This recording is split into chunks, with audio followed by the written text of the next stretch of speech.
This is Hidden Killers Live with Tony Bruschi, Stacey Cole, and Todd Michaels.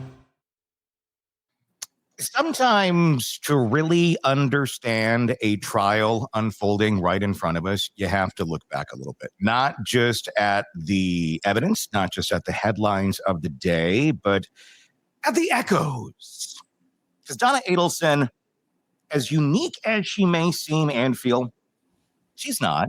She's not the first narcissist to want to take the stand, to sit in her chair and pout and give this face and that face and try to manipulate others around her. There's been many others that have come prior to Donna Adelson.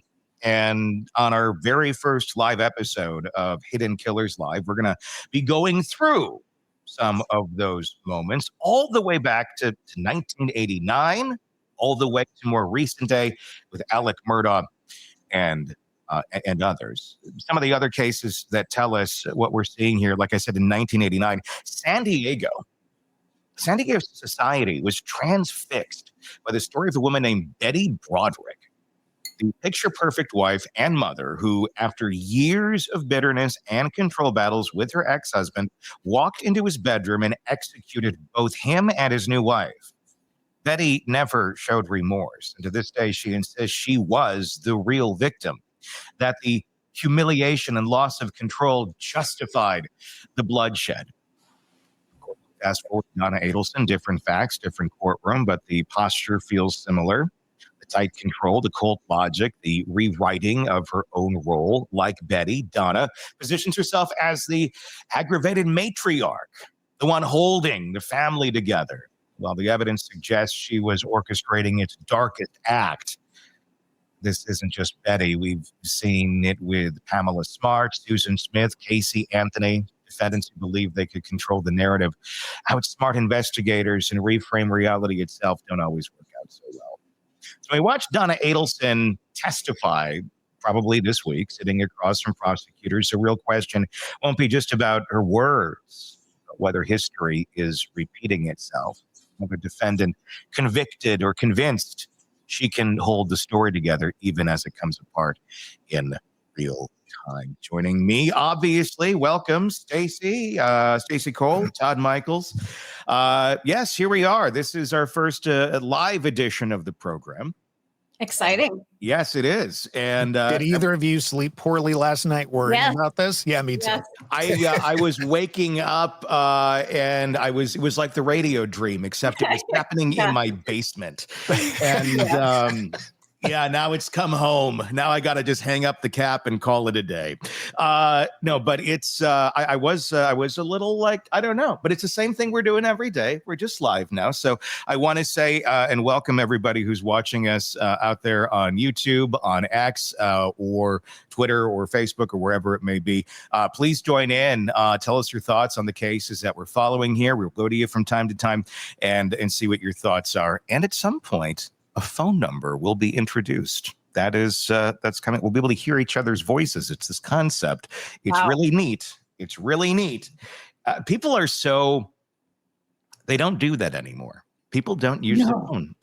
People don't have conversations much. It's always texting. It's always this. It's always that. We're the old people now. But it's true. I mean, I've noticed it over on our other program, Real Ghost Stories Online.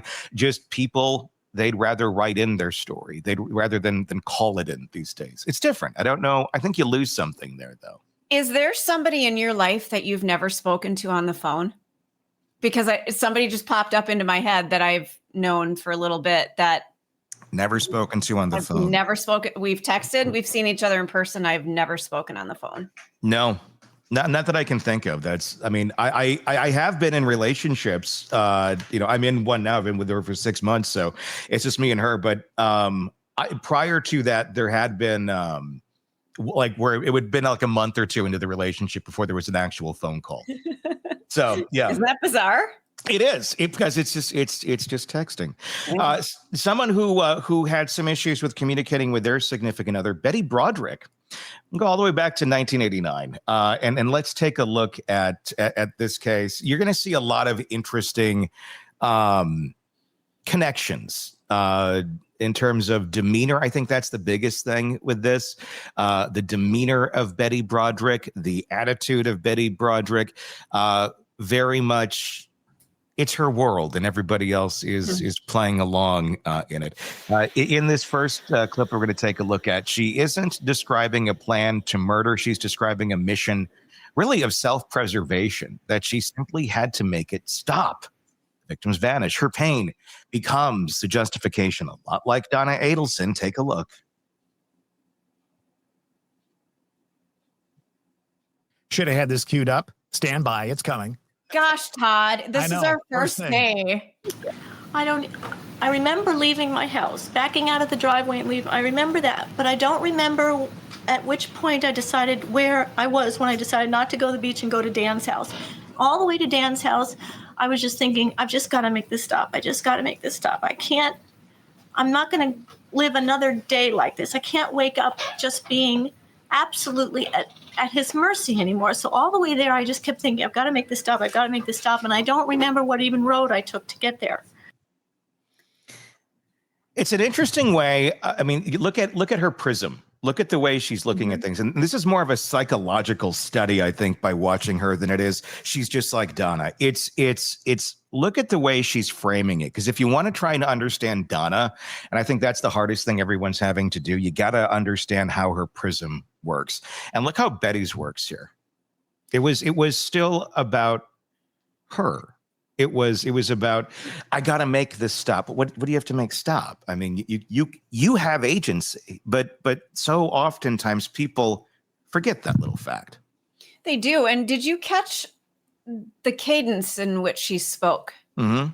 That really caught my attention, that she felt, it didn't seem like panic or fear. It felt like, this is something I rehearsed. You people need to hear exactly what I'm saying. It felt rehearsed to me. It's yes. Yep. I would say solutions oriented. In if you're speaking like a corporate human being, where it's like we're very solutions oriented here. We like to find paths to solve problems, and I'm just going to speak in these terms for the next 35 minutes. You'll get nothing out of it, but we're going to find solutions that are oriented to solving the problems or the problems that we have here. I don't get that at all. That's like every corporate everything. But she's talking about it more like, I needed to get Tide Pods, the ones without bleach, because the bleach ones, they make my skin kind of itchy. So I had to get those. Just with this, the cadence you were talking about of not the gravity of what it is. Yeah. Someone else who talked about things that didn't have gravity, it seemed to them, Karen Reed. That was another case where she never took the stand, but in interviews, she talked very much of just matter of fact. And at some point, you have to look at the cases though and say, okay, you're drilled with this day in and day out, 24 hours a day, 7 days a week. This is all people are talking to you about. At some point, yeah, you can't really be shocked at some point, I guess. Because no matter how horrible the thing is, and I'm not going into accused or not accused, I'm not going to go into the Karen stuff, but at some point, it does become kind of second nature. And then people are ready to pounce and say, well, you don't have enough grief, enough empathy, enough this or that. Or is it, this is the, 50th time I've had to discuss this today. Well, and people do find coping mechanisms. They put those walls up. They have to find a way to deal with things, and emotion leaves because you need to protect your inner sanctum, And so if you're grieving every time you talk about this story, you're just living in a state of panic and fear, and people can't persist that way. So I guess I can give a little bit of grace to somebody who's not showing a lot of emotion, but boy, when you're on the stand, yeah. I need to see something. You need to get really down deep and find that grief that you had before. Well, and here's the thing: people do get into survival mode, and that's and then to protect the inner sanctum. I get that, but a narcissist like a Betty Broderick, a narcissist like a Donna Adelson, they're always protecting the inner sanctum. It's not a mode that they have to flip into when things get really bad. It is a lifestyle, and it's always about that. And that's why they're always thinking 8 steps ahead, or they think they are. And that's where you can better understand the motive. And then sometimes the poor decisions that they make as time progresses of, I got to protect, I have to be the pure one. Everything I'm doing here has to be the right thing. I'm doing it, and it's all for the right cause. And you end up then, putting $100 bills with Tide Pods in your washing machine and giving them to your son stapled together. Let's look more at Betty, because here's another interesting piece from back in '89 here. When pressed, Betty is not describing rational thought. She's describing anguish. She's painting herself as so overwhelmed that the outside world no longer existed. Sound like Donna or anything? Psychological fog where she, not her victims, is center stage. Check it out. Were you clear thinking and seeing things clearly at that time? The only way I can explain it. Sustained.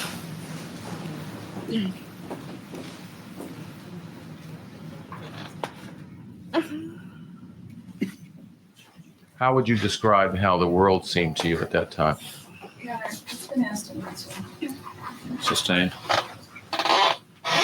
Your Honor, I would like to make an offer of proof why it hasn't been. Another question. If I'm referring to how she was physically seeing the world at that time, it may be different than she's answered before. Okay, go ahead. You can answer that.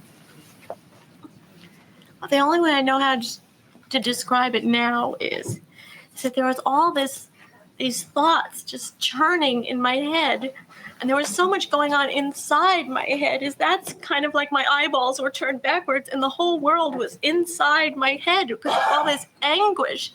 And so I wasn't seeing where I was going, and it was like I was just inward, and there was all this anguish and kind of darkness and crazy thoughts. Felt like you were in hell, actually. She's the glamour shots of narcissism. Oh, that's one of the first things I thought of. It reminded me of a picture that my mom had done of glamour shots at the mall in the 80s. And I'm not like the pinnacle year for glamour shots. And I'm not just saying it because she looks like she probably went to Cinnabon, decided glamour shots was a good idea. Yes.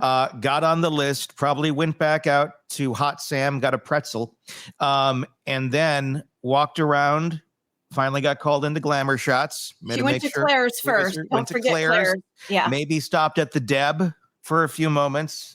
Maybe id. And then she decided it was time to get that glamour shot done. But no, but her, you know how glamour shots, everything is so overly accentuated because it's glamour shots. Theatrics. She's that with her narcissism and her theatrics. Yes. Everything about it. She's so, and if you were, I know a lot of people are listening to this, but if you're watching it on YouTube, if you're not, just search Hidden Killers with Tony Bruschi.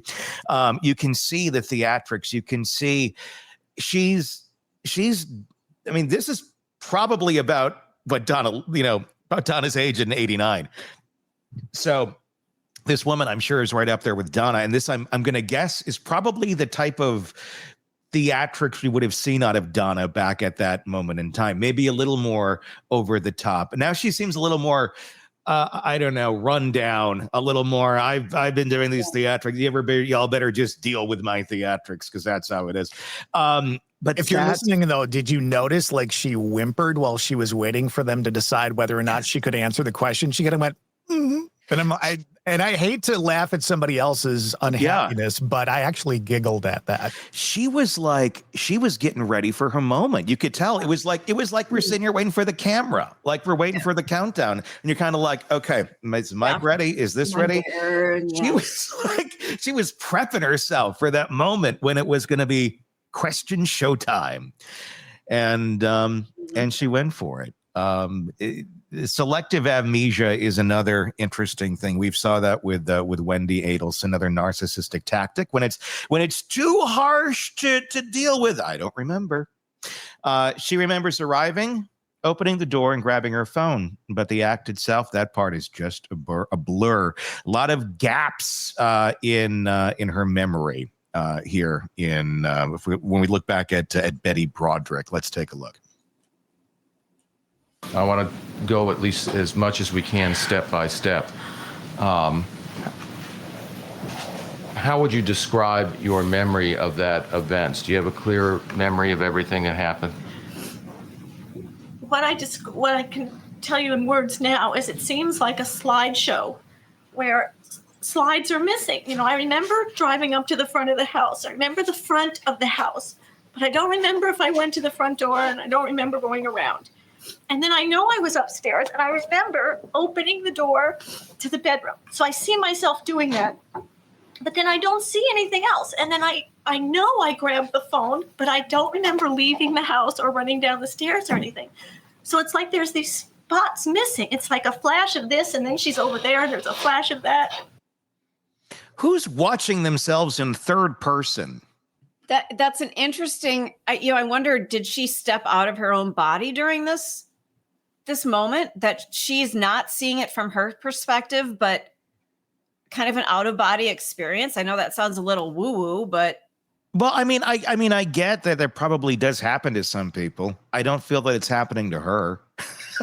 I mean, I don't know. I mean, I feel like this is, I don't know. She just seems so staged with it. The same way that Donna seems staged with it. The same way Murdaugh seems staged with it.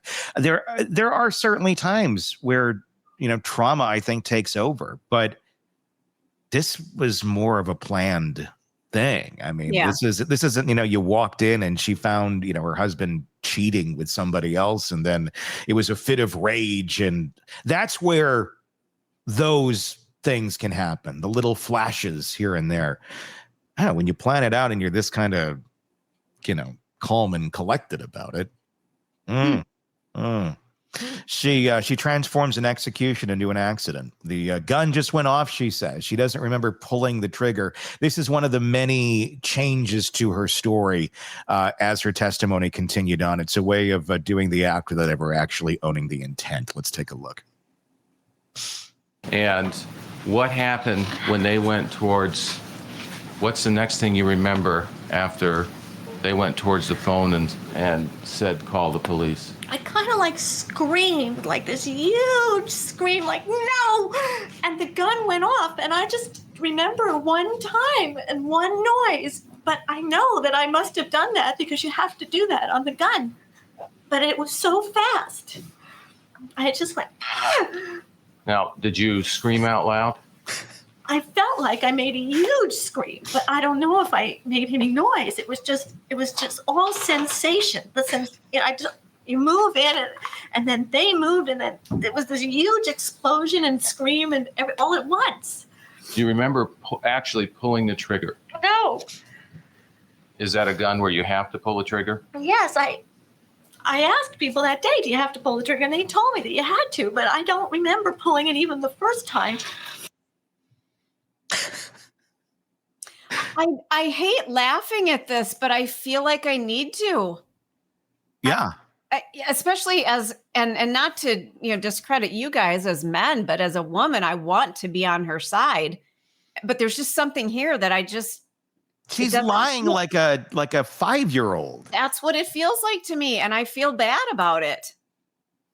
Yeah, it's there's a cadence to it. There's a rhythm to it. I've never heard of a gun that you don't have to pull the trigger on. That would just seem like such an odd question. They told me you have to pull it. They well, whoa! It exploded in my hands. It was whoa. And the only time that happened was when me and him were on our honeymoon, and it went woo, and it exploded in my hands, and I said never again. Tony went there. I was just going to say, we're how many minutes in? Almost 20 minutes in. Almost 20 minutes into the live show. But, 22, I think. Oh, we're starting a drinking game on this. Good morning, everyone. A little Kahlua in the coffee. I would have had money on me, but yeah. You got to get out to the come and go, get your gas and everything, and We'll get there. This is another interesting look at Betty Broderick and her way of thinking as we compare it to Donna Adelson. This is Betty going on, only Betty going on, spinning jail as a sanctuary. In her telling, incarceration wasn't about accountability. It was about safety and finally free from Dan's power. So, of course, the world aligned to fit her. It wasn't that it was the other way around, the way things are actually going. Once again, she becomes a protected victim, not the perpetrator. Take a look. When you first got to jail, how were you feeling? I don't remember getting taken there. I know they put me in a suicide cell, stark naked for the first night I was there. And I was real shocking, and I don't remember being there or much of what happened. I just went where people told me to go. Yeah. Now that first day or the first couple of weeks that you were there, how were you feeling emotionally or mentally? It's hard to just. I was very confused, but I was safe in jail. You know, they locked the rest of the world out when they locked me in this little corner cell, and that was good for me because then Dan couldn't get me. I bet there's a level of truth to that in her way. I mean, she does believe the things she's saying to a certain extent. It's just she says it so matter-of-factly, it looks so ridiculous to the rest of us, but she seems to be completely oblivious to that fact. She can just keep going. Is it possible that she's been so steeped in a horrific relationship that this is just who she is now? And even though it's wrong, what she did was wrong, this is who she became? I'm going to guess it's the other way around, quite honestly. And seeing the kids' testimony on it, too. I watched them yesterday. They were on Oprah back in the early 90s talking about it. You know, was she so steeped? She wants you to believe she was steeped in a horrible relationship and she was a victim. Who was the one that created the horrible relationship? I'm going to guess it was more her. And then because it was so horrible of this hellscape that she created and no one's happy, she's going to blame other people rather than herself. And what does she do to still think she's a victim? She kills the people who she's enraged, or the person that she enraged, by being a horrible person to them. That's how narcissists react. That's what they do.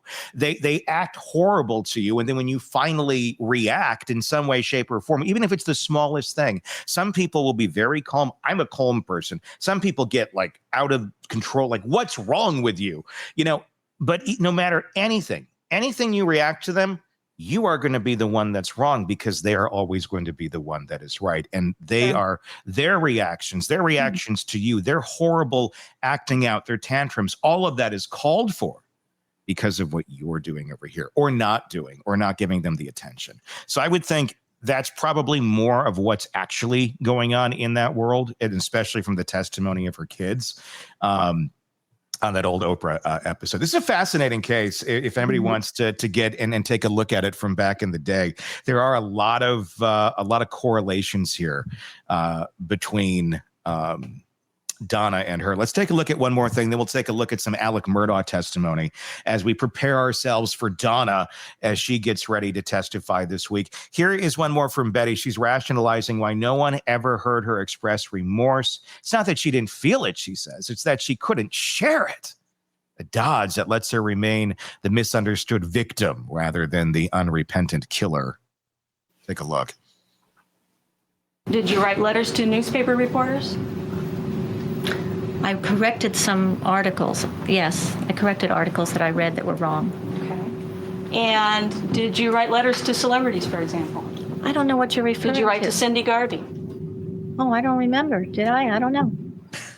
There was nothing ever preventing you from saying anything about your feelings about what had happened in any of those letters that you wrote, was there?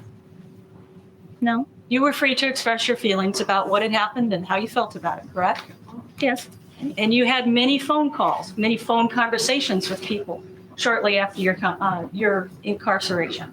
in which you were free to express your feelings about what had happened. Well, I've already testified I wasn't free to express any feelings really, because I knew the letters were copied coming in and going out, and that the phone calls are listened to constantly. So I was, and even the visits are listened to. So everyone was pretty paranoid about that. You were advised that the phone calls were not monitored. Your phone calls were never monitored. And you Oh, were I don't know advised- that. Okay. Are you saying that you felt that you couldn't express any of your feelings about what had happened because you felt that your letters were being monitored? Yes. And how would that hurt you or your case to say that you felt sorry for what you had done? How would it hurt my case to say How did that? the fact that you were being monitored prevent you from expressing your feelings like you've indicated? No one would let you express your feelings. Because it just inhibited everything. I didn't know who would interpret those and get copies and switch everything around. So are you indicating that you felt inhibited about talking to people about what occurred? Yes. You did write a letter, for example, to Amy Wallace shortly after you were in jail, correct? That would have been one of the corrections of an article, I believe. And in that letter, you start off by saying, I have pages and pages of notes setting the story straight, incident by incident. In most cases, you have the general idea, but the chronology and the facts are all twisted around. I'll call. We can talk. Neighbors and friends have bits and pieces. Only I know the whole truth. Are you saying that you were inhibited about telling her the whole truth as you saw it? I was just correcting her article. Whatever she said that I felt was wrong, I wanted corrected. Okay.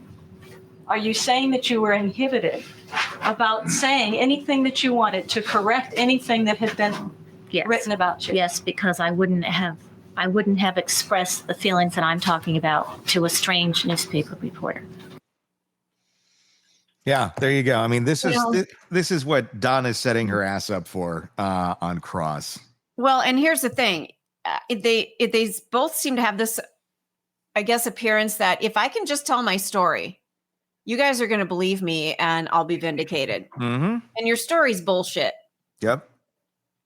And oblivious to you wrote letters to, oh, did I? I might have. Maybe I did. Don't be coy. Don't be coy on the stand. Yeah. You know? That's not the time or place. They're clueless. Clueless, I tell you.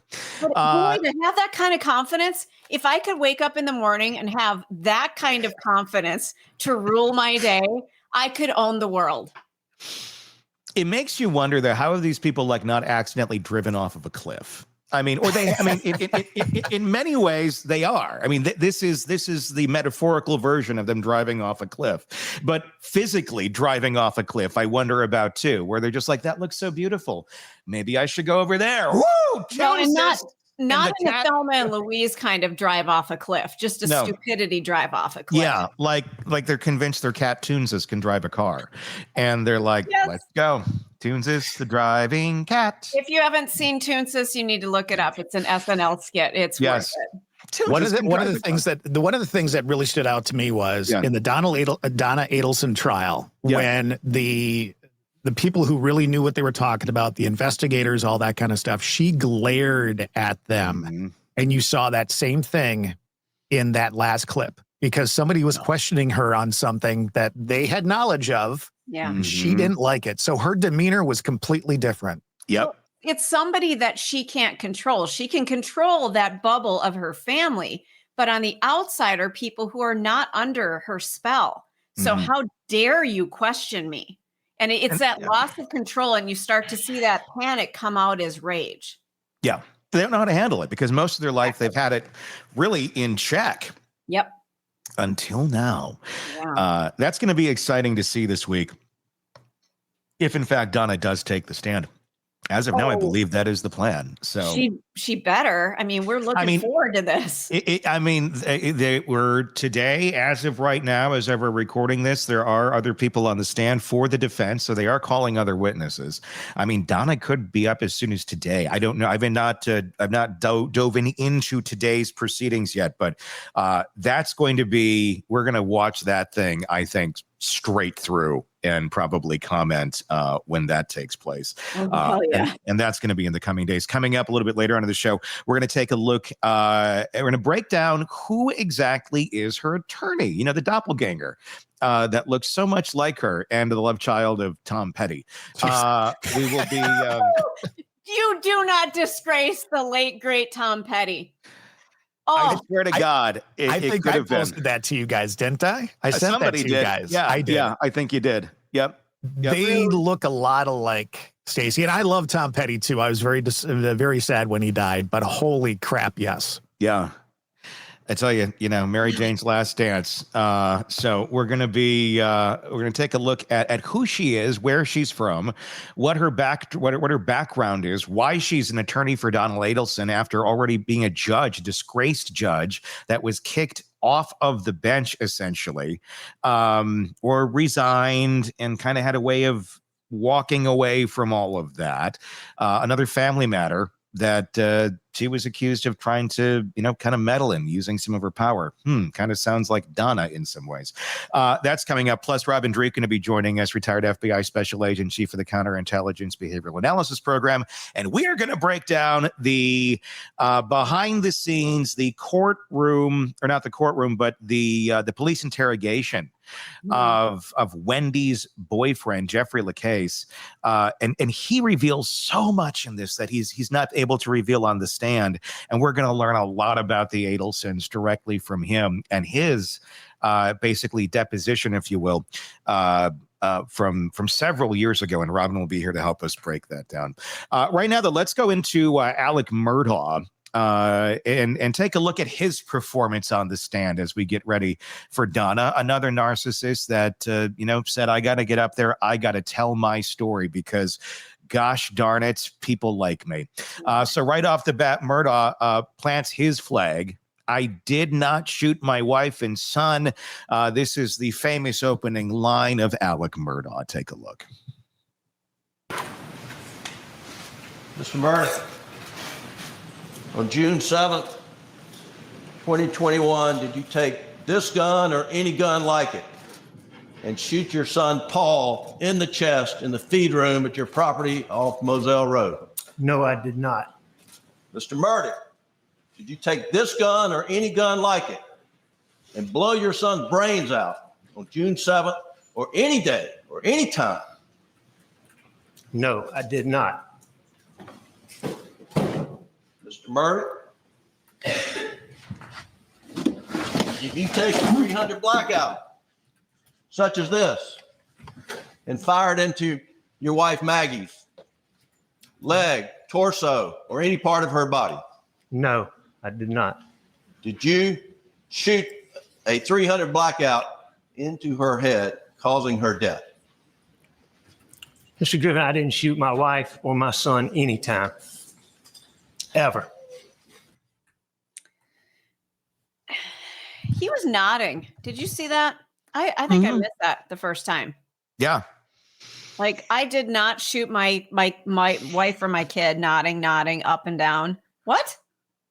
That's not how people normally speak, is it? I did not shoot my wife. I didn't. Yeah. I did not shoot my. I mean, it's a weird thing to even do. Like, just even try and do it. Try and answer a question. Yeah. It's hard doing the affirmative while shaking your head. Like, yeah, I totally want to go with you. Unless your body is just not trained to do that.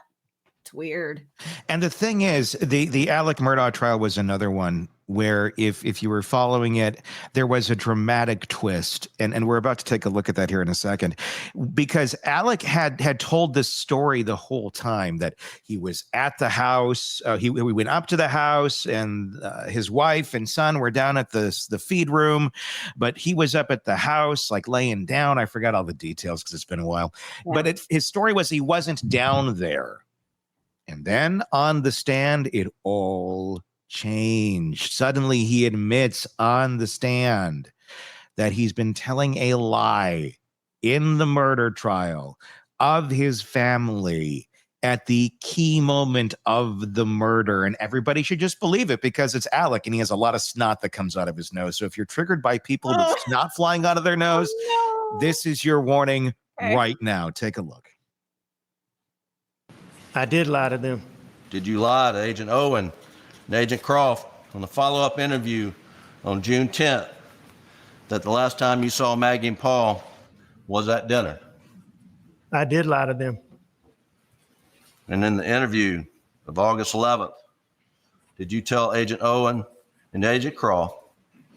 Did you lie to them by telling them that you were not down at the kennels on that night?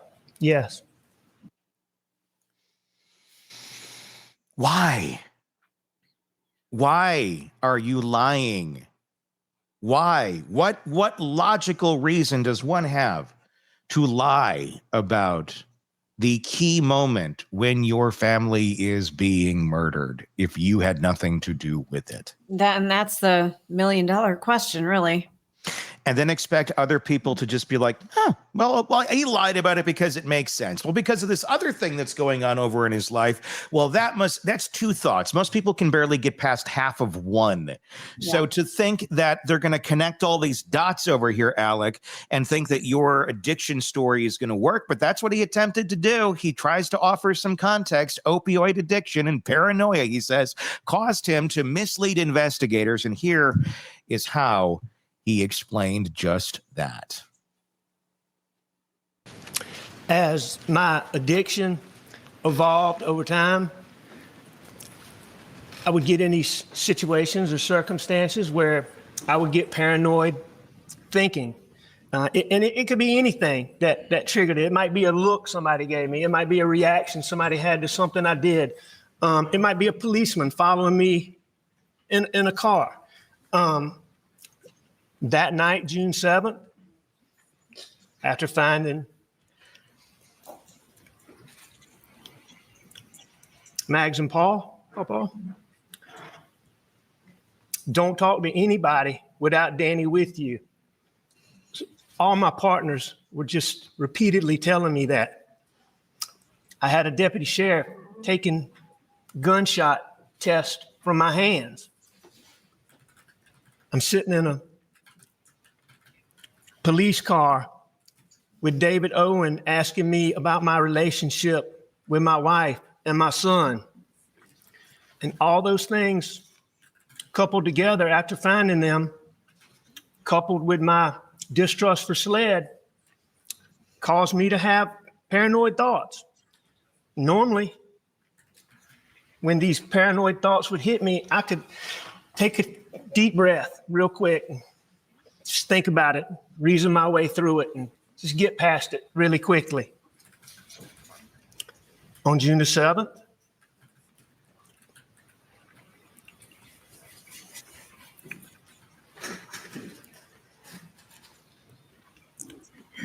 I wasn't thinking clearly.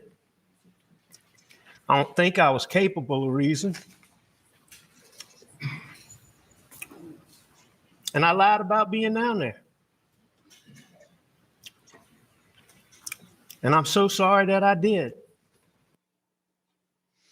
He's like the George W. Bush of the Murdaugh family. Oh, goodness gracious. He has all the weird kind of I was thinking who does he remind me of? And I'm George W. Bush. A younger George, just very animated. You could kind of you'd want to have a beer with the guy, but at the same time, the same reason everybody elected George W. Bush. And then it's when shit hits the fan, he might not be the best person to be in the power position that he's in. But that kind of feels like Alec Murdaugh in some ways. Mm-hmm. Just the, and the rest of his family, fairly successful. They got their shit going on, and there's Alec over there kind of effing things up. That's kind of what he reminds me of. What did you think of that story? I mean, do you think he believes that story? Was he more convincing to you than Betty? Oh, there's a loaded question. This guy is just a flat out liar. There's so much in his life so much fraud in his life. Mm-hmm. And I've known a lot of people like that, more people than I'd like to admit that I've known about. I think they truly believe it because they have to, not because they're trying to be nefarious, but because this is their world. So they have to buy into what they're selling. Mm-hmm. And I think they believe it at their core. Yeah. And that's what I get from him. He's just so full of bullshit, but even he's buying it. I have to tell you, in watching him and putting these clips and stuff together, I was like, I feel bad for this guy. He looks like he's in tremendous pain. You know, there's parts of these clips where he's bawling and blah, blah, blah. And he's gotten to be a very good actor. Yes. Very good actor. Well, look at the lifestyle he lost. So he may be grieving. I don't think he's grieving for what we want him to grieve for. I think he's grieving the loss of the control. I think he's grieving that he has lost the narrative here. Somebody else got a hold of it, and it was the law. He obviously, you know, there's so many things that we can easily factually say he did. All of the financial crimes and the way he screwed people over in such horrible ways. I mean, taking money from families that were pretty much destitute and leaving them destitute. And he wasn't. He didn't need this money. No, he just took it and never gave it over to them. I mean, so his heartlessness we can see with the cash. The murder of his wife and son, I don't see how it could have been anyone else, but I do still wonder.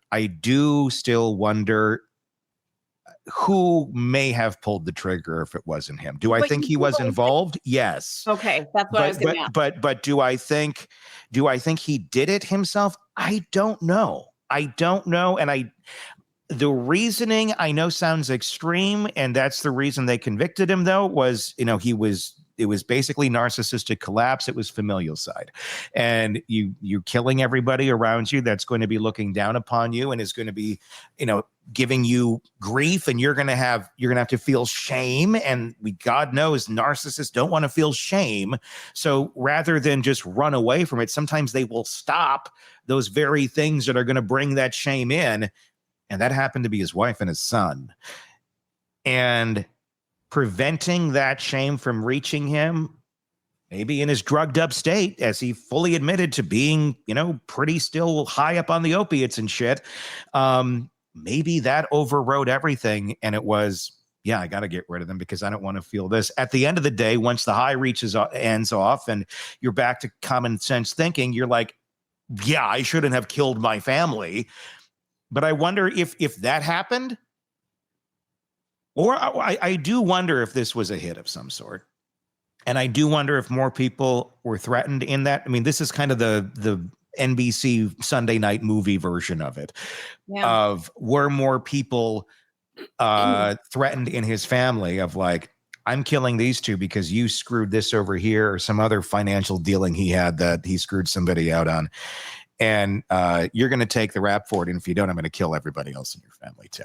You know, I wonder. I mean, again, that feels like the made for TV, you know, movie, but this feels like a bad made for TV movie to begin with. Yeah, it does. It's painful to watch.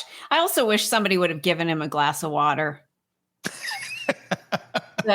Just the dry mouth, and maybe it's because we're in media and have been our entire lives, but he didn't deserve a glass of water. Oh, he was talking. The rest of us had to listen to it. I hate Somebody that. should have given him a sponge with vinegar and held it over on a spike and said, "Drink, bitch." Oh my! That would have been a fun moment in that trial.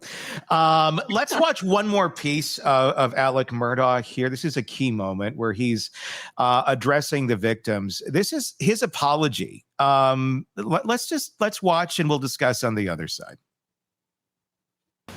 I'm sorry to my son, Buster. I'm sorry to Grandma and Papa T.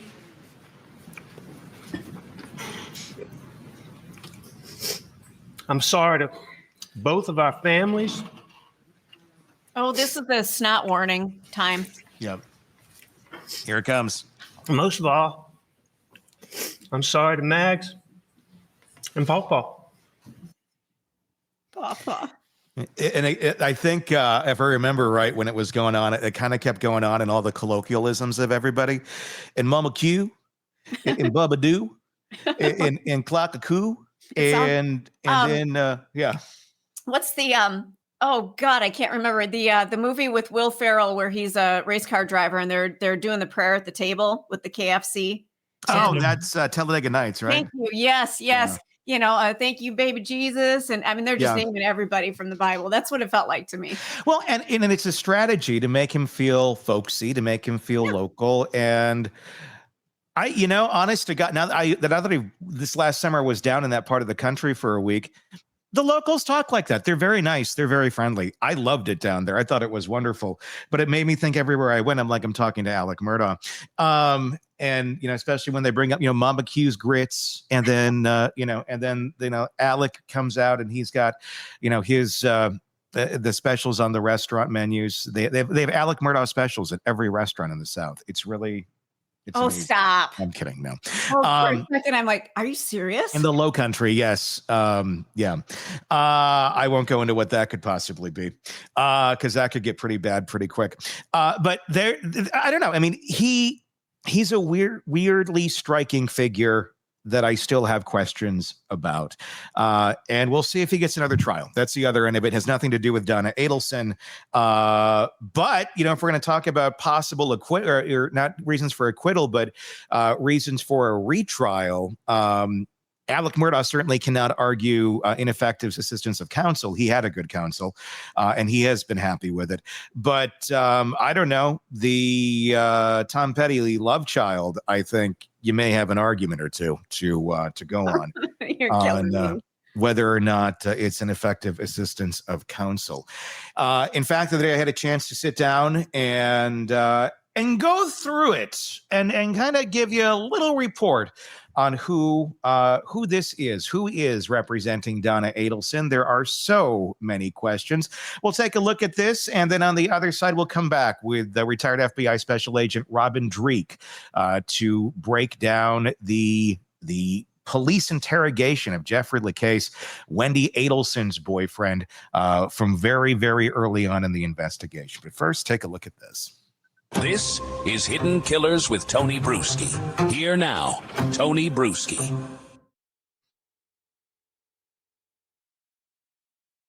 The name probably did not ring many bells when it first popped up in Donna Adelson's lead defense attorney file, but maybe it should have.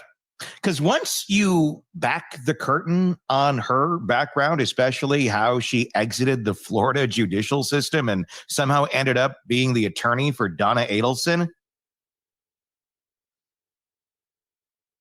it gets a little interesting. The choice to put her at the helm of a first-degree murder defense gets more puzzling and, frankly, more uncomfortable when you realize the similarities between Jackie and Donna. Now, in no way am I saying Jackie is a bad person, a criminal, or anything of the sort. She's not. She's an attorney that had some issues in the past, and it looks like most of those were resolved in amicable ways. But if you look at her, just look at her, and look at Donna. Similar? Not just in looks, demeanor, personality. So who is Jackie Fulford? She's a former Florida Circuit Court judge, once a respected legal figure appointed by then Governor Charlie Crist back in 2009. She presided over cases in the Second Judicial Court, which includes Tallahassee and surrounding areas, a seasoned prosecutor turned judge. Fulford had a reputation for being decisive, some might say bold on the bench. She wasn't afraid to strike down major state initiatives like Florida's pension reform and a sweeping prison privatization plan, both of which she deemed unconstitutional. Those rulings made headlines. One of them was later overturned by the state Supreme Court. Still, she had clout. And behind the scenes, things were unraveling. In 2015, her career didn't just stall, it combusted. The Florida Judicial Qualifications Committee, or JQC for short, came forward with formal misconduct charges, not the kind of minor administrative infractions you sweep under the rug. These were big ones. Abuse of office, conflicts of interest, coercion, and worst of all, using her robe, her judicial authority, allegedly to influence cases that directly benefited her personal life.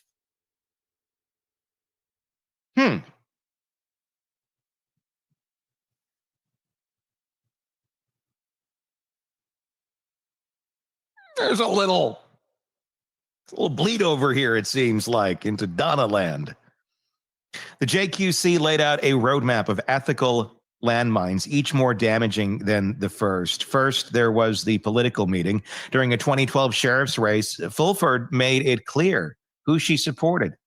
David Harvey, the incumbent, and a personal friend. She displayed a life-size cardboard cutout of him in her chambers.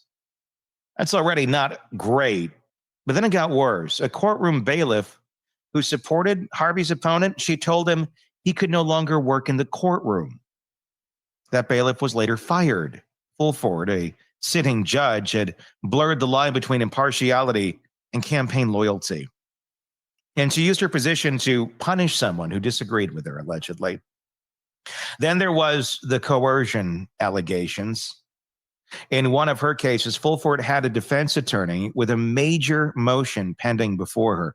Instead of allegedly mandating that professional distance that judges are required to have, Fulford asked him to do her a favor, allegedly, represent someone else in a totally unrelated matter for free, pro bono. The attorney reportedly felt like he couldn't say no. Not when the same judge was deciding whether his current client, facing 15 years, would go to prison or walk. That's a textbook definition of judicial coercion. She allegedly exploited her position to extract a personal favor, knowing full well the power imbalance in play. But perhaps the most damning accusation came from something a lot more personal. In 2013, allegedly, Fulford's live-in partner had a son, Trey Young, who was arrested on domestic battery charges, misdemeanor charges, open and shut, right? Well, not quite. As soon as Trey was booked, Fulford allegedly started making calls, and not just any calls. She reached out directly to the prosecutor handling the case, a prosecutor who had once worked for her. She allegedly started advocating for Trey hard. She allegedly helped him write his deferred prosecution agreement, the kind of legal document that would get the charges dropped if completed. She submitted it to the state attorney's office. She even showed up in meetings and jail visits, and wasn't just inappropriate, it was outrageous. She essentially became co-counsel in a case where the defendant was practically family, all while wearing the title of circuit judge. The JQC said this crossed every imaginable ethical boundary. It wasn't speculation, it was documented behavior. This wasn't a judge bending the rules to help the community. This was a judge bending the law to help her household, allegedly. And yet, despite all of this, the coercion, the meddling, the inference, allegations, Fulford never stood public trial for the misconduct. Why?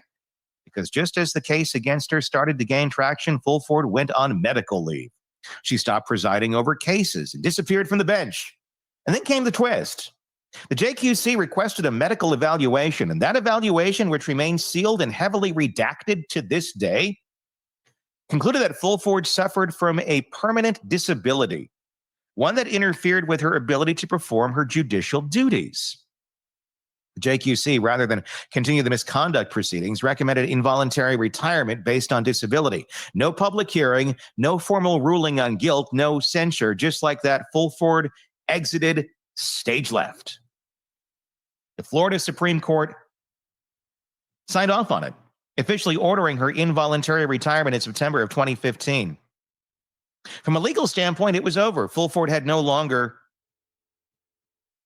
held the title of being a judge, but the questions, they never stopped because the timing was too convenient. The misconduct allegations were public and serious. The evidence was mounting, and suddenly a disability no one had previously mentioned took her off the bench before she ever had to answer for her actions in a public forum. What was the disability? We still don't know. That information is protected. Was it physical, mental, chronic, acute? Somehow allegedly interfered with her being able to be a judge. We still don't know. The court didn't say. What we do know is that the misconduct charges were real. Multiple attorneys and court officials backed them up, and they didn't go away. They were simply absorbed into the retirement narrative. It left a sour taste for many in the legal community. Some argued that Fulford used the disability claim as an escape hatch. Others argued she may have genuinely suffered from a condition exacerbated by stress. But either way, the judicial record remains incomplete. Now, fast forward a decade. Fulford is no longer a judge. She's back in private practice based in Tallahassee, taking criminal defense clients, including, and most recently, Donna Adelson. Yes, that Donna Adelson, the matriarch of the Adelson family, arrested for first-degree murder, solicitation, and conspiracy in the 2014 murder for hire of Dan Markel, her former son-in-law. A case built on recorded calls, informants, and years of investigative bricklaying. And in her corner stands Jackie Fulford, a former judge who not long ago was quietly removed from the bench under a cloud of misconduct. The optics, let's be honest, they're kind of rough. You have a defendant accused of orchestrating a murder to regain custody of her grandchildren and protect her family's wealth, being defended by a former judge who once allegedly inserted herself into a domestic violence case involving her partner's son in order to protect her household. If nothing else, it raises eyebrows. More than a few critics have asked, is this really the attorney you want at this table in the case this high profile, this high stakes? Donna? I mean, she looks a lot like you. Not that that disqualifies, but what else is going on here? Why do you like her so much? And there's the question of competence. Fulford hasn't held public role since 2015. She hasn't been a judge in nearly a decade. Her legal work post-retirement hasn't made headlines until now. There's no question she's qualified on paper. She knows the courtroom. She knows the law, but does she have the experience to objectively lead? And what is objectively needed to navigate a conspiracy case of this magnitude, where wiretaps, murder, and family secrets converge? Judging by her opening statements, the answer is a big, clear no. At least if you want to be found not guilty. This is where things get especially strange, not just in the courtroom logistics, but in optics, because when you see Jackie Fulford and Donna Adelson sitting next to each other, you notice something. They don't just align professionally. They kind of mirror each other physically. Same posture, same polished yet stern expression, same tailored courtroom look. There's a haunting symmetry there, like a defense attorney and client separated only by a different cut of blouse. Is that a coincidence? Maybe, or maybe not. Because Donna Adelson is nothing if not image conscious. We know from wiretaps, interviews, and years of documented behavior that she's strategic about appearances, who she's seen with, who says what, how she's perceived.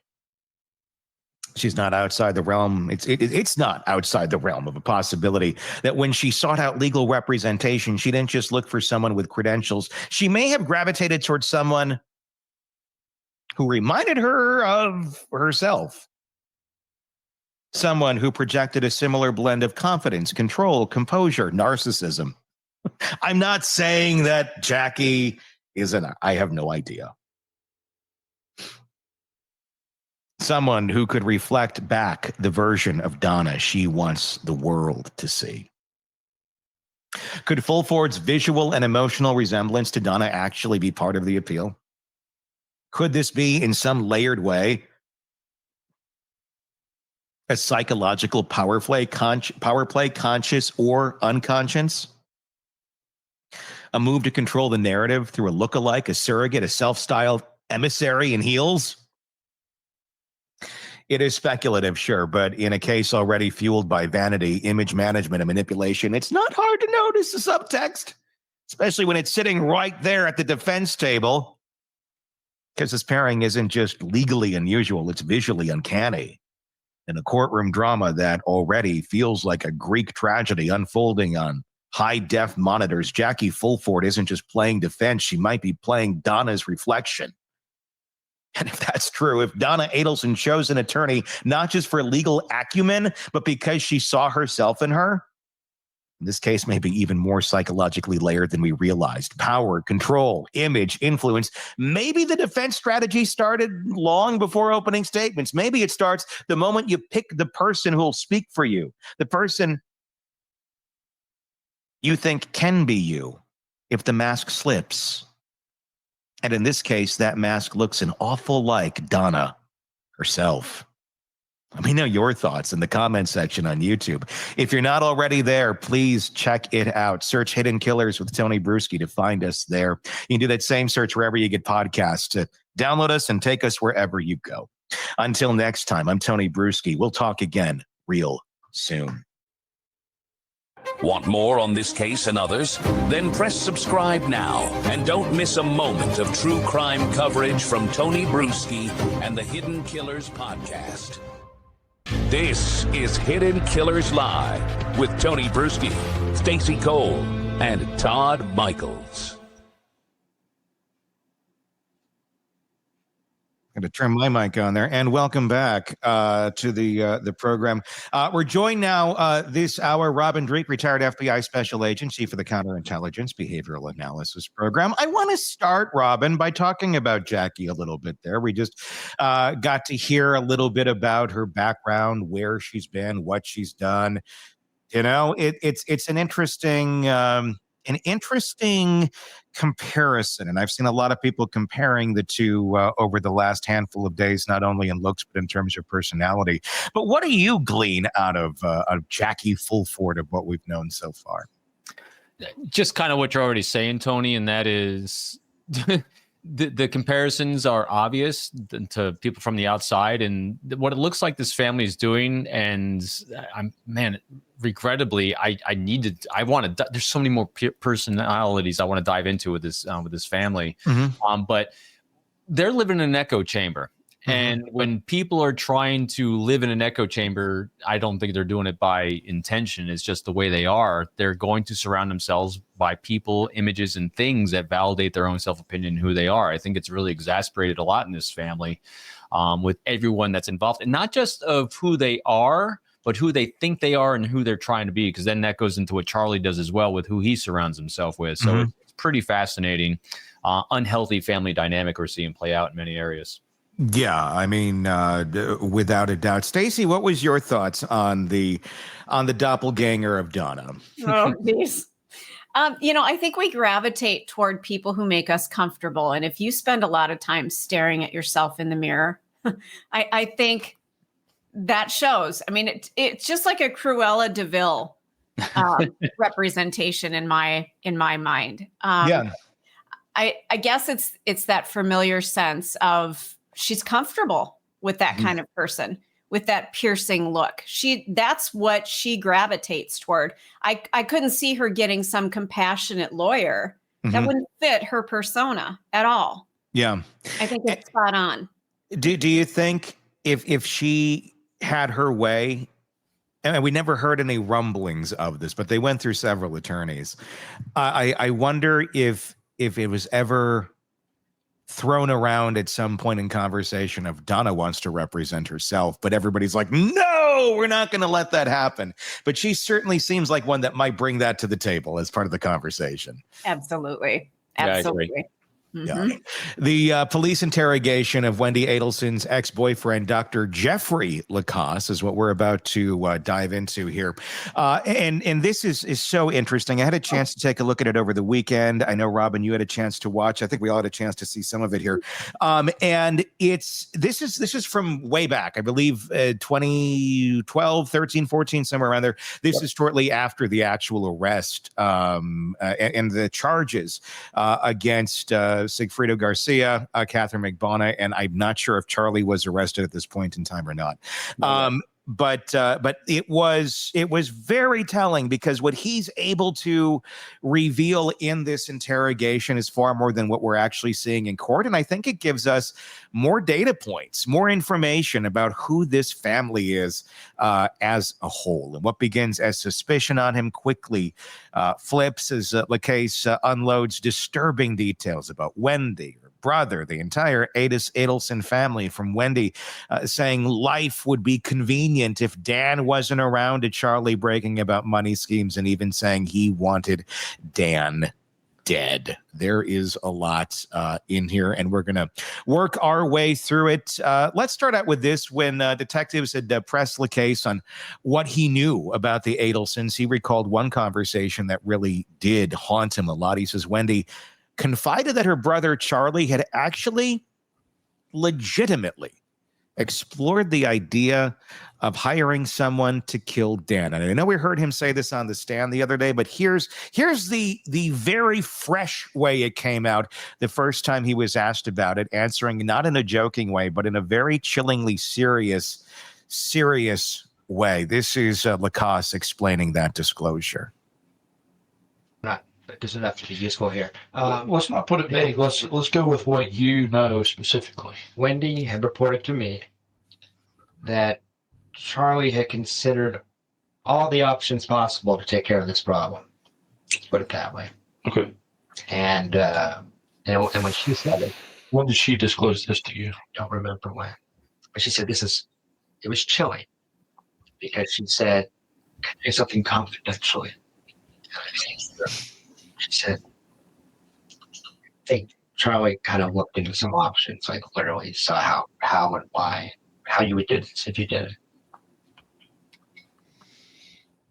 Let me ask you, Robin, on this. I mean, just before we get into more of Jeffrey's stuff, I know you had a chance to really watch this in full, so I want to get your opinion as someone who has investigated people, who has questioned people, who's gone through this with other human beings. How does Jeffrey Lacoste read to you as a person, as being a reliable source? It's a great question because there's multiple layers with him. And first of all, I will say he's extremely credible in the content he's providing in definitely the area of leads, thoughts, and ideas for investigators to follow, because if you just watch throughout the video, by the way, I think he would make just he himself a great Bravo series of Life with the Adelsons. I mean, I was, because I'm sorry to digress, Tony, but you sent me the clips to watch, right? Yeah. And I couldn't just watch the clips. I literally watched it from beginning to end. I couldn't put the damn thing down because he is just such a fascinating character. Yeah. Because of this.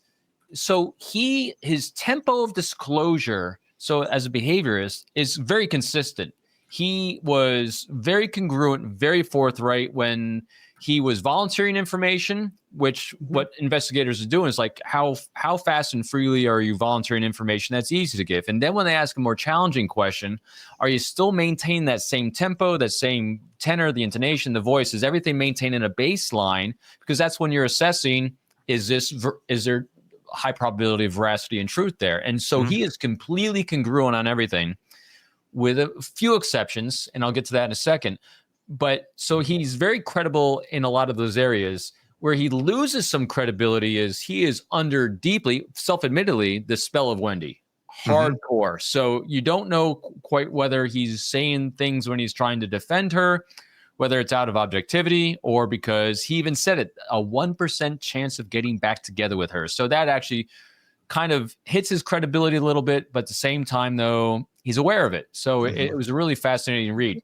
The thing that really struck me was when he was going through the things he heard Charlie say. Now, granted, Charlie's convicted, so we know it's guilty. And I know the focus right now is on Wendy and the mother.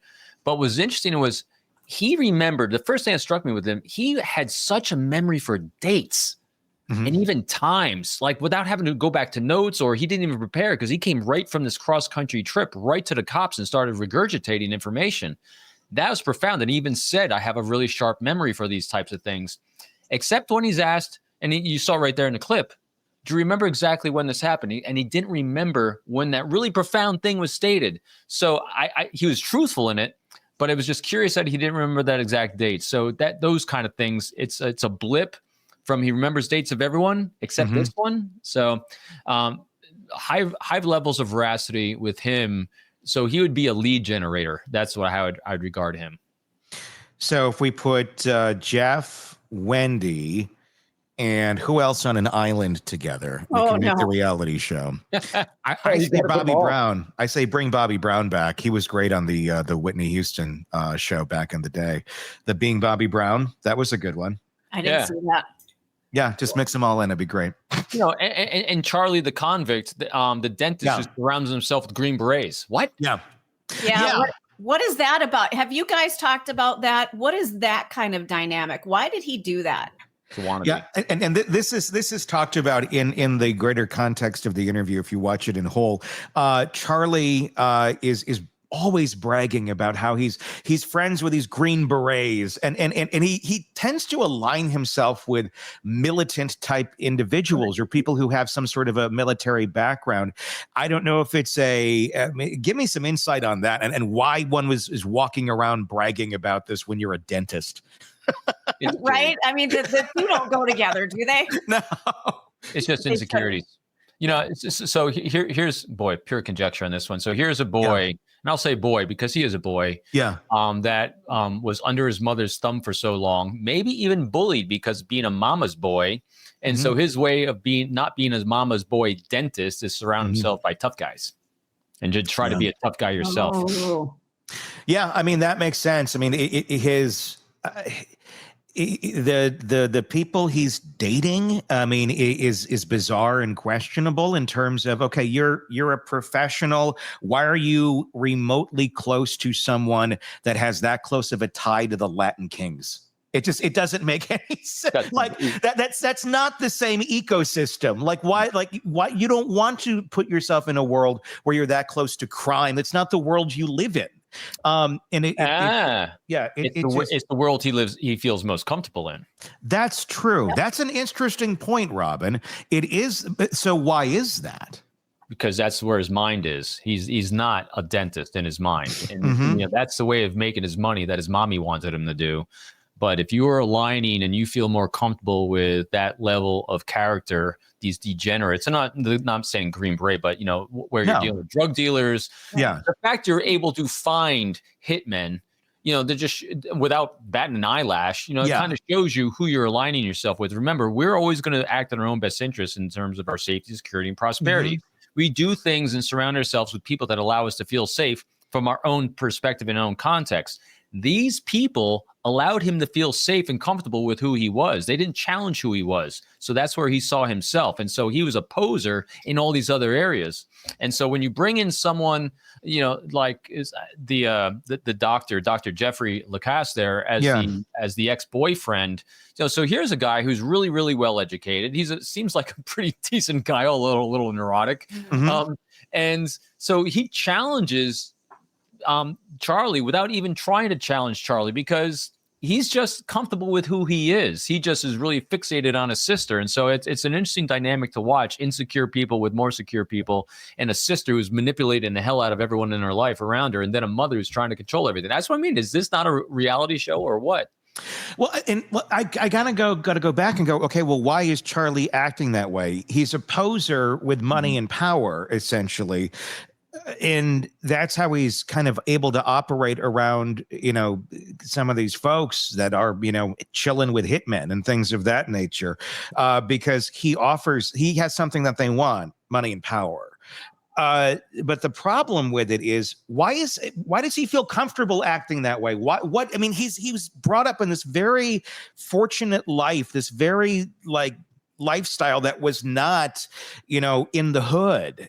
So what does that say though about the actions of Donna or the people in general that he was brought up around, that sort of behavior, that sort of darker, controlling, you know, we're somehow relating this to the streets and hitmen type mentality of a family that seemed to really on the surface come across as country club. Well, that's part of it too. Is these are people he can control more easily. He can try to impress them, and so it's part of who he's comfortable with. It's part of who he's control.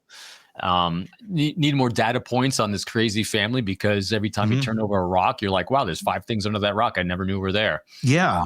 So it's part of the control issue with everyone in this family. Learned behaviors of control, of psychological guilt and shame that are implied by others. I guarantee you the mother was doing that. Yeah. So he just learned behaviors from her of how you control others and who to control. And how interesting that then translated more into folks like this that are willing to go take out and do a hit than the country club image that Donna was trying to portray. But more deep down, Donna was more street, at least in her mind, you know, from New York. Then, yeah.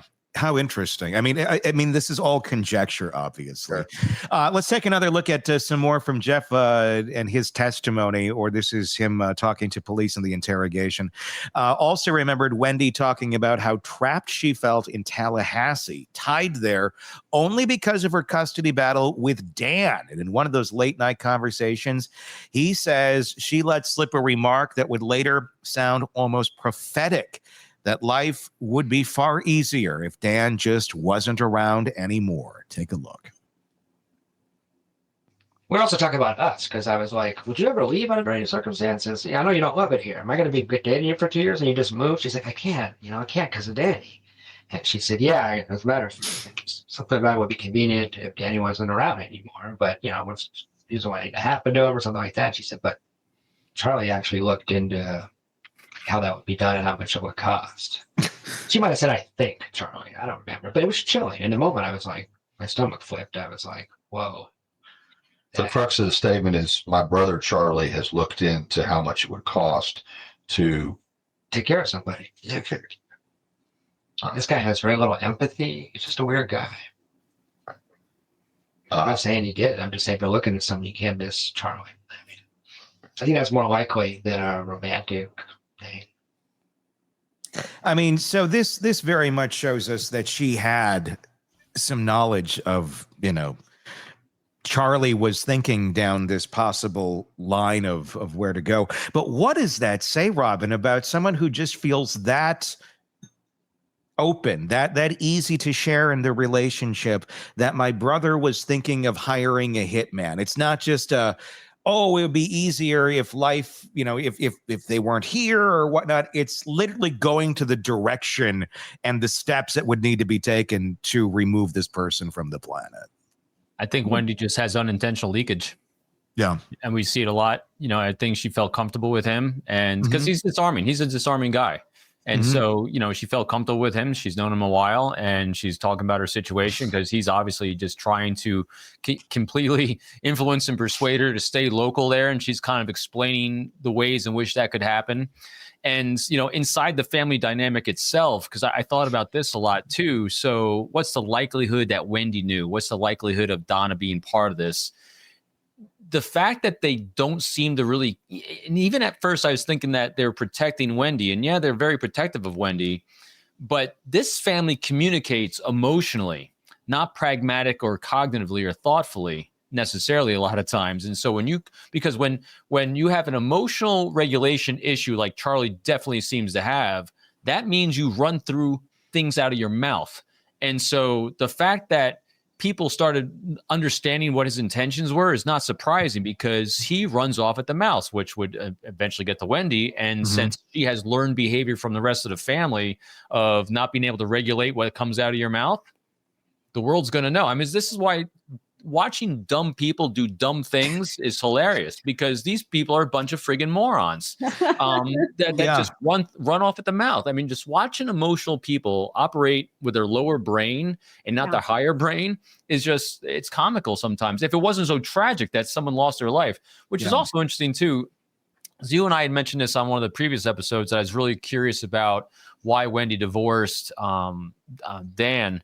Yeah. And it makes more sense. But again, it's Dr. Jeff's interpretation from his optic, and granted that's got a bias to it. But I thought this was very revealing on that end as well, because I was trying to understand what's the animus that, what was the impetus for this whole action. It makes a lot more sense now just watching it, watching stupid people do stupid things because stupid people are pissed off. They all seem to have a real problem keeping their mouths shut. Yeah, they do. Every single member of this family, nobody knows when to shut up.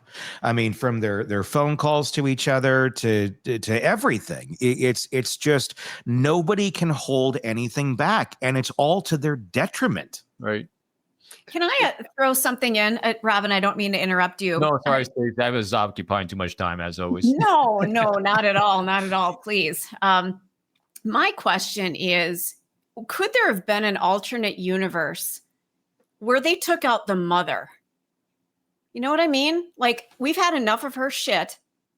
Let's get the hitman and go after her and be done with her. And so that we can live our lives. I mean, that's where my brain goes, is like, why did they go after Dan why didn't they go after her? Well, because they had the allegiance to mom. I get what you're saying. I think it's just a lifetime of reps.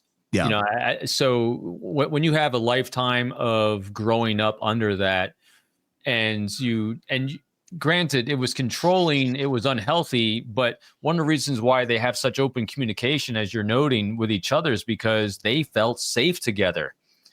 I mean, because you didn't really see Wendy fighting mom and dad coming all the way up to drive the 30-something-year-old back down to Florida. I mean, to Southern Florida where they live, and treating her like a 6-year-old.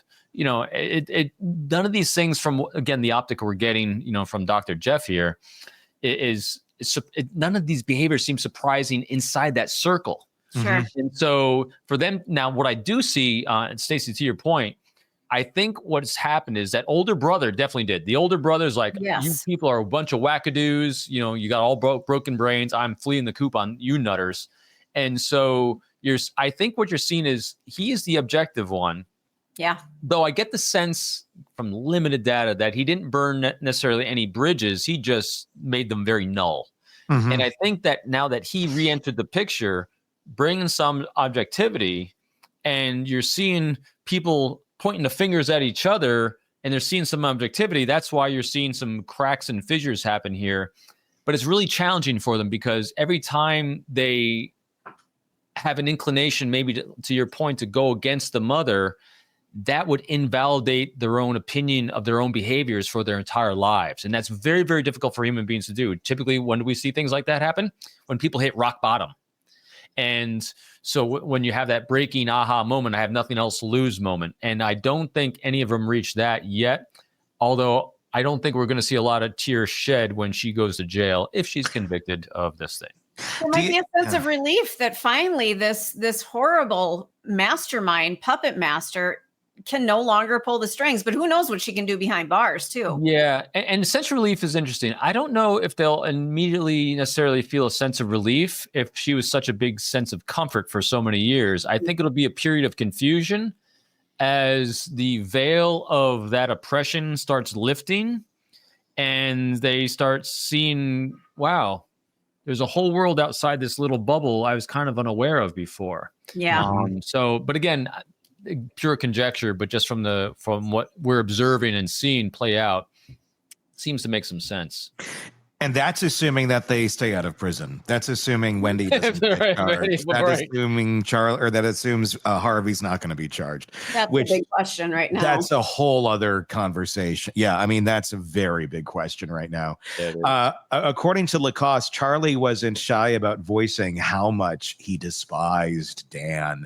It wasn't just those little comments here and there. He says it wasn't just those offhanded grumblings. It was repeated, blunt, and said with a lot of venom, words you do not easily forget. Let's take a look. Fiercely protective of Wendy. And I've heard him say, I like to kill that motherfucker. I mean, I've heard him say that so many times. Now, I've said that out loud too, and I didn't do it. But there's something different about Charlie. He reminds me of like an antisocial. Charlie's an older brother? Yeah. She's the baby girl? She's the baby girl. Is Charlie older or younger than this one up in Albany? He's the middle kid, I think. Charlie is? Yeah. If you had him in front of you, he'd set off your alarm bells. Ooh, that's powerful. People say that stuff all the time, though. I gotta kill him. I'm gonna kill him. You know, not in my world. I want to say I've heard people. How much it's going to cost either. You just go, oh my God, I'm so mad, I'm going to kill you. When you get into cost, when you get into cost benefit analysis, that's where it changes. It just shows the stupidity of these people. How many times, Tony, have we seen these people like this that are, because you're always thinking, well, it's definitely premeditated because you hired someone, but how much intelligence did you have to actually do something stupid like lay the groundwork for people to say, you know, like Dr. Jeff did. As soon as he heard this, his first thought was, "Oh, it's Charlie." I mean, if very you're doing a good job of trying to take out your sister's ex-husband because he's this horrendous person according to you, and you're trying to battle for the kids, the last thing you want to do is lay all the pebbles. You're not just laying breadcrumbs, you're paving an entire road right to yourself. I mean, the fact he even thought he could get away with this when there's so many people. Yeah. I mean, you got an ex-boyfriend, and she was dating how many other boyfriends that she's probably sharing the same information with, according to Dr. Jeff, who felt like was a jilted lover. Yeah. Right? Yeah, you did. Well, I mean, what does it say too about Charlie and about the ego of these people, that they feel the need to say these things out loud for the immediate gratification of those around them without in any way, shape, or form thinking about how could this come bite me in the ass? Like if this does happen, and I just told all these people that I looked into this. I mean, there's no thought pattern beyond the immediate, and the immediate, this must make me feel good right now. I'm going to say it. It makes me puff out my chest, and look, I'm protecting my sister, and I'm saying this in front of the boyfriend. There's no thought that there could be any repercussions from saying these things out loud that are very, very damning. I mean, this is not just like, hey, I'm going to go slash his tires, or I got a friend who's going to do that. I'm going to kill him. I'm going to find him as someone who's going to kill him. I'm looking into it financially, how to get this done. No thought. And that to me, I mean, it's kind of baffling considering how far Charlie did get in life. He was a doctor. I mean, that takes a little bit of school, a little bit of common sense. So no one in his life to this point have challenged him on the things he said. Yeah. It's pretty, and you said it right when you stated it, Tony, and that is, if he has a lifetime of reps of being unfiltered, and no one has pushed back to the degree that it impacted him of his unfiltered, stupid mouth, then he's going to feel completely safe to say those things. And where else have we seen this? What other case recently of a big notoriety person who's got even a boatload more money than Charlie? Diddy, right? Yeah. These people live in their own world where it is their own universe. And when you live in your own universe, you feel very safe in your own universe. And you don't realize that outside an extremely small circle of people, the rest of the world thinks you're a nutter, and they're going to get you.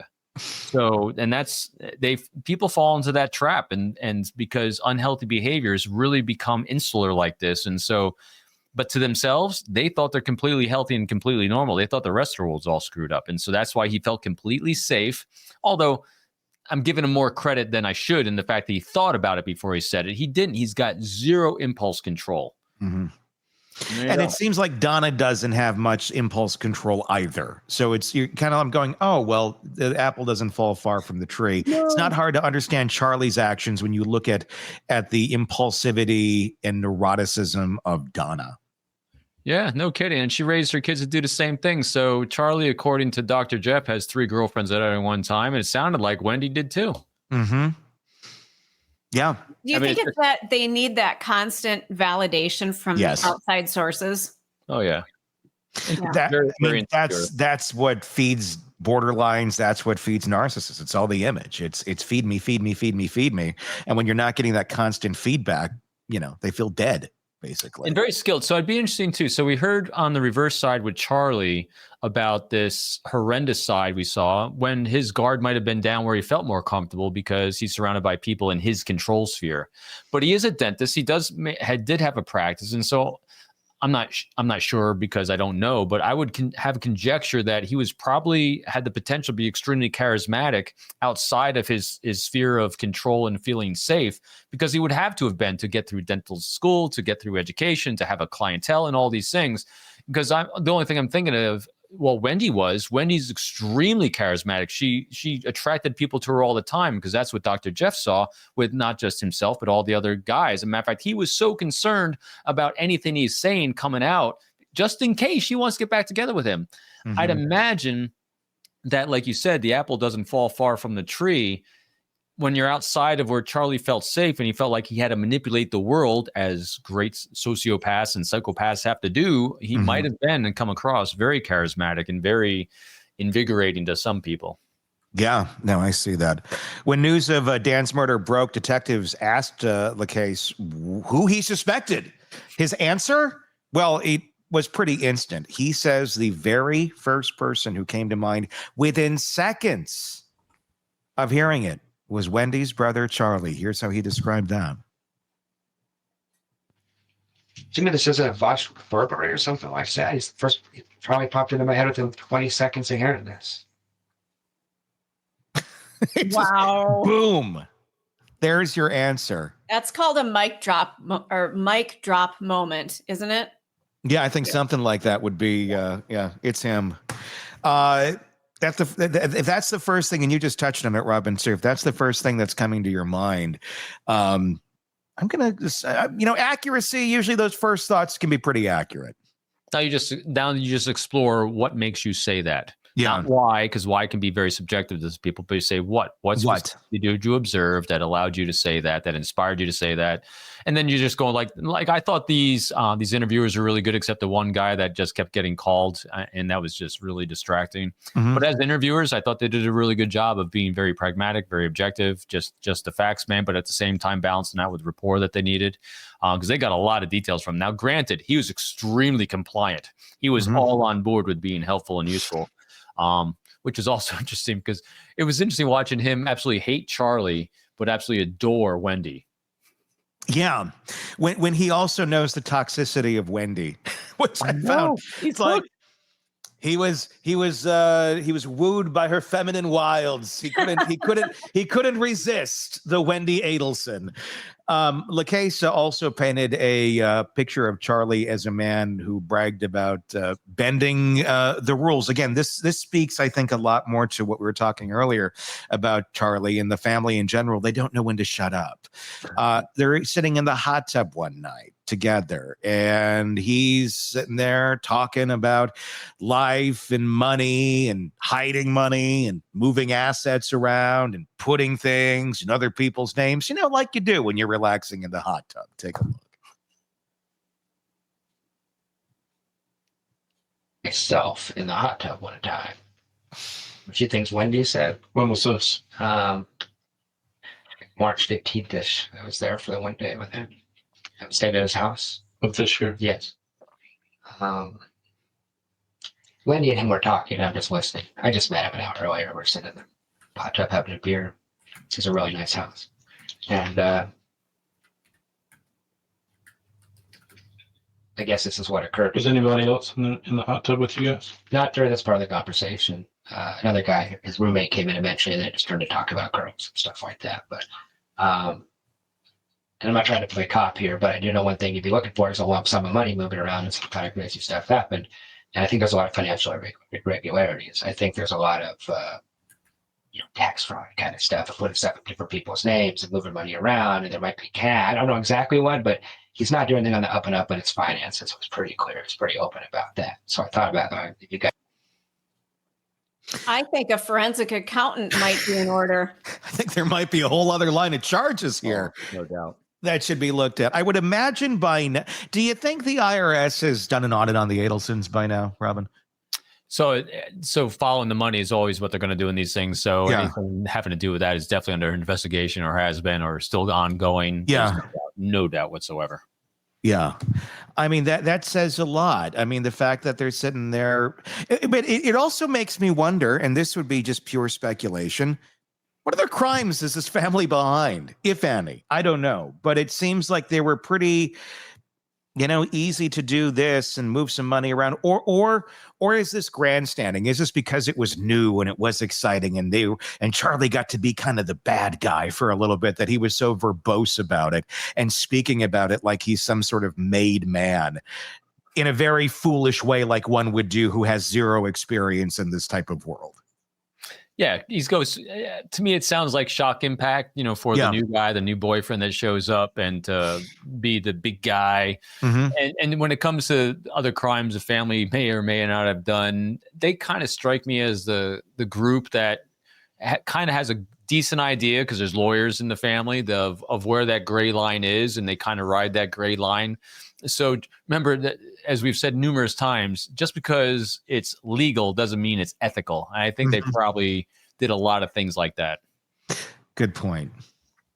I'm curious, at what point you don't just wake up one day and go, we're going to kill somebody. So I think there had to have been an escalation. Does that seem like a fair assessment? That they've just been doing this stuff forever and this was maybe the next step? I think there was probably a triggering event. So Okay. if we look at, because definitely an escalation, you know, that's why this was such a great interview to watch. It gave me a lot of different context. This was definitely an escalation of frustration with the family as a whole, including Wendy, because I was really curious about what she thought about this, or where she's being bullied by the mother and Charlie to divorce this guy. But according to the ex-boyfriend, you know, this was an escalation that the family was having an issue with because of him. And I'm guessing there was a triggering event. There's usually a triggering event. And when you have someone like Charlie, and probably think all of them, that are having a hard time with emotional regulation, that he, as you said, he probably didn't wake up one morning and said, I'm just going to kill the guy. Maybe. So he might have just had this epiphany of not being able to get what he wanted. I keep trying, because you can imagine him. So here's this guy who's an absolute control freak, a mother who's an absolute control freak, and everything they're trying is not working. For the first time in their lives, they haven't been able to bully someone into what they want. And so it probably reached that point, maybe even together, where they work themselves up so much, because that's why she's on trial, work themselves up too much. Well, screw it. I'll just hire a hitman. Yeah. It's your time to fly, Charlie, I think is kind of what it was looked at from the perspective of Donna, if we're going to assume that she is behind it. You know, just same way, Wendy, you have to put on the performance of your life. Like, it's time for you guys to stand up on yourselves and manipulate the world around you the same way me and Father have for all of this time. That's kind of what it feels like in some of this. A triggering event, I think it was Dan. It was Dan finally saying, I'm done with your BS. I'm taking this to court and I'm getting this order against your mom that says that she can't have any contact with the kids. I think that was a triggering event. I think that's what made Donna go to Charlie and I can't sleep. I just need this. And then Charlie's going to Catherine. My mom can't sleep. I don't know what's going to happen. And she's like, well, have her start writing me some checks. And we'll take care of the problem. And they're like, problem solved. Yeah, you know, and when it comes to Wendy, because again, when you're seeing their family communication dynamic, and also how, and even Dr. Jeff said that they protect her. Yeah, they don't exclude her, and so my thought process is, I can imagine that they were having these conversations, not intentionally around her, but not intentionally excluding her, but just not including her. And so kind of like she was aware that Charlie thought this because he said it in her presence. The probability of her not being shocked that this happened, because one thing, she knew it, but also kind of the details, she who knows. I could imagine that she was aware of what was going on. As soon as she saw like checks being passed, things being said, she walked away. I don't want to be included. Or they said, hey, you know, like, hold on a second, Wendy, why don't you go take care of the kids? So you can kind of see one of those things where it's not a huge covert op, because these people are incapable of covert ops outside this family dynamic. I mean, inside the family dynamic. And so that's why I think it was a very fluid situation internally. Then how much responsibility does she bear if she knew about it? Isn't it? I mean, if she had nothing to do with the planning, but she also didn't go to the police and say, hey, my family's planning on killing my ex-husband either. I mean, that seems to be the part that she's left to bear. Knowledge of it. Yeah, I mean, that's something. I mean, it's like, I'm trying to think of some sort of analogy here. It's like going into the mall food court and knowing that they're selling orange chicken over there, but you don't want to get too close because they're going to come up to you with a sample and you don't want to have this. You just want to keep going. Why you got to go to the food But like you that? know the sample's over there and you can smell the orange chicken and you know it's there, but you're not going to partake in the orange Damn chicken. it, Tony. Yeah. So I think what's the challenge with that is how do you prove it? Yeah. So if there's no text messages, there's no voice overhears, and no one's admitting to it, how do you prove it? So yeah, and that's the challenge. Because she's been around this family before, because she's had these conversations with this family before. But the fact that the conversations exist, does that mean that she was in on it. I guess that's the thing. But I don't know the And law what's in in on it? Florida. You know, what's your culpability of knowledge without doing something about it? Exactly. I know there's some, but I'm not quite. Again, it's going to come down to the prosecutor and what they think they can go for and prosecute. True. And so again, what is striking me of if the mother cared so much about the family, she would have taken the fall for everyone, including at this point. Like we've said the other day, Tony. If she gets on the stand and says, it's all me, no one knew anything, I dictated this entire thing, and she just owns it, that would actually rally everyone in the family around her instead of, kind of having leakage all over the place of what they really think or coming to discover about her. And so, but I don't think she's going to do that. I think she's going to go up and try to be her doppelganger. Do you think she's going to go up on that stand and like throw everyone to the wolves? Like Wendy knew this. I don't have any data. I would love to. I haven't really seen her speak too much. And so I want more of her because it's hard to really kind of get in her shoes unless I've seen more of her shoes. That's good. Because it feels like everybody's a weird sentence. Right? It's hard to get in her shoes. I've seen more of her. I was just watching Mindhunter last night, and it was what's his name who was obsessed with women's shoes. Yeah, that's creepy. Anyway, but it does make you wonder what she's capable of, because I think everybody is treading a bit lightly around Donna right now, because she has power. She does. As much as she doesn't, she does. And she has the power to incriminate every single person in that family and put them behind bars for the rest of their lives. Just by going up there and saying whatever she wants. And I think they know that, except for the one son that got away. He's the only one I think that's safe. But everybody else, I think she could obliterate Charlie's appeal chances more than he already doesn't have them. But I think she could also put Charlie behind bars, or put Harvey behind bars, and Wendy. Maybe even unintentionally because she's so stupid. Yeah, either or. I mean, I could see her trying to play it off as like, oh, oops, did I say that? Kind of Steve Urkel-ish. I don't think she would, though.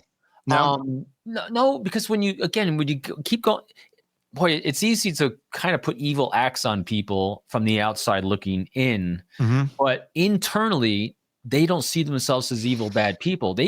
So think about this. From what we learned from Dr. Jeff, they see themselves as these righteous warriors trying to do the best thing they possibly can against this pure evil person, Dan, the ex-husband, to save these children. They all thought that's the crusade they're on.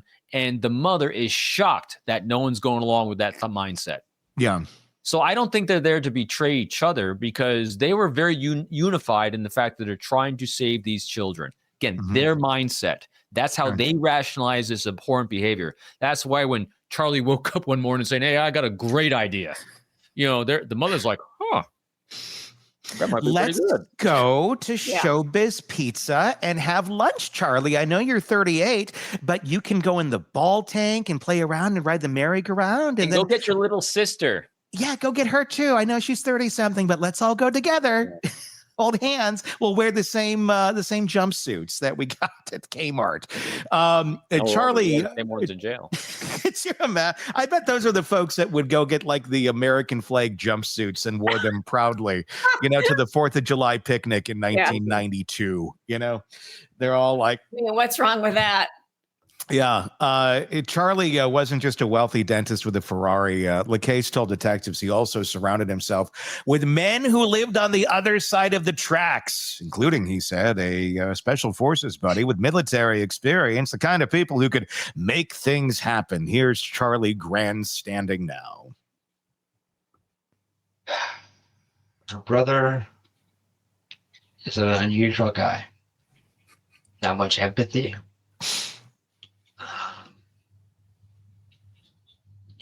He's a dentist and he's very wealthy, but he kind of hangs out with people from both sides of the tracks. And, he goes partying in South Beach with his rich buddies, and he also goes to his gym with some other kinds of characters kind of thing. So, some less savory individuals? I think so. Yeah, he's got a buddy who was special forces. Okay. You talked about a couple of guys. You talked about Miguel and the Patel individual, and you said there was 3 or 4 total. I'm just trying to think. Hold on. That might be it, actually. But yeah, Daniel, that was 3. Daniel Sack. I can't imagine any of those people had anything to do with this, but those people that were, don't know anything about Sack's relationship. Miguel and who will definitely really into Wendy, obviously. So he's hanging out with not the nicest folks. It's fine. I just love Dr. Jeff. I'm sorry. Keep going. Yeah, not the nicest folks in the world. Folks on both sides of the tracks, according to him. I guess I'd like to know more about that pattern of behavior. Was Charlie always hanging with the folks that, you know, were on the other side of the tracks, according to Jeff, or was this something that he had to kind of wade into to try and make mom happy by getting connections that were not necessarily ones that we're going to make at the country club? Well, it's a really good question. Whether that's a new pattern or an established pattern. I would think he had been doing that much of his life because otherwise he wouldn't be so comfortable doing it. Mm-hmm. So Dr. Jeff strikes me as a guy, he would have picked up on whether Charlie was comfortable doing it in this kind of situation. He probably would have highlighted it because Dr. Jeff seems pretty observant of people's behavior and changes in those patterns. And so to him, it seemed completely natural and normal for Charlie to do that. I think he would have given some sort of inclination that Charlie didn't feel quite comfortable doing it. He seemed a little awkward in his own language and his own body. I mean, so there'd be he would notice something with his behavior when talking about those people or those situations. But it seems, again, I don't have that history of Charlie strong enough to know that. But my guess is he's been doing that and hanging out with people from all over a long period of time.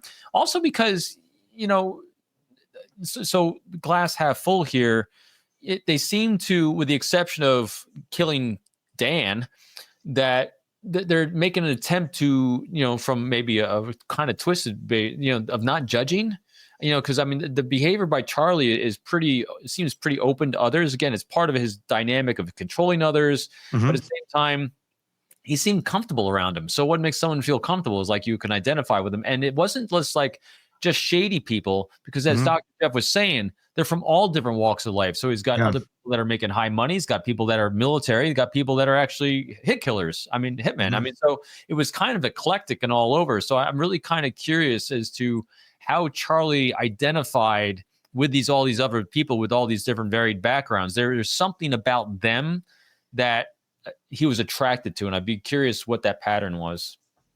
I'm going to guess Charlie and maybe even Wendy to a certain extent both have struggled with their own identities because they've been extensions of mom. They don't have them. Long. You don't have them. So, I mean, there's like a very thin sense of what that is. Not like to the level of like Brian Koberger not having any clue, but when you're enmeshed with a narcissistic parent, yeah, I mean, you're not that's something you're not allowed to have is your own personality. You got to be an extension of that person. And then as you get older into adulthood, some break off and some do not. One of the most haunting sequences here, Lacasse described the last time he saw Wendy alive before the killing. A yoga class, an awkward goodbye, an email from her therapist hours later telling him not to contact her. And then just 3 days after that, Dan Markel was murdered. Take a look at this. So Tuesday night we go to yoga, really awkward, most awkward yoga I've ever had. And then we walk to the car and I said, love you, Wendy. She goes, I know, need some time. I said, okay. And I get an email with a no contact order 2 hours later. I think her therapist suggested she do this. I think her therapist, my suspicion is that Wendy told her one side of the story and I was cast as the abusive male because Danny is not good to her and she's on the lookout for an abusive male. Danny was emotionally abusive. Anyway, I get this email saying, don't contact me for 7 days and then I'll get in touch, which I was not happy about. But a control grab for me. Let's just talk or just break up with me, you know. But anyway, so Wednesday, Thursday, hear nothing. She posts those pictures on Facebook with her boobs hanging out, and people are telling me she's messing with you on the internet. I don't know if that was true or not. And then Friday, So I haven't heard from her. She's was supposed to contact me tomorrow. I don't think How do you know she was supposed to contact Because you? she said 7 days. Oh, okay. So that thing, the email. Yeah, it's also contact you in 7 days. So that you think that's something her therapist recommend her do to give her time to think? And That's my guess. let the air clear a little bit. That's my guess. If you Google it, it's how you break up with an emotionally abusive guy. Keep yourself 7 days away from him so he can't convince you to stay. So that's what I saw when I Googled it, because I've never heard of this. No girl's ever done that. That's bizarre, right? I mean, anyway, so that was 3 days later. This happens. Danny gets shot. I would put money that Jeff is exactly right, that she's painted this guy to be a certain character to her therapist. And then the therapist gives, okay, here's the directive of what you should do. And that has nothing to do with the actual person, but it's the way you've painted them. So that person's giving you directive on how to deal with something over here that's not actually there. Yeah.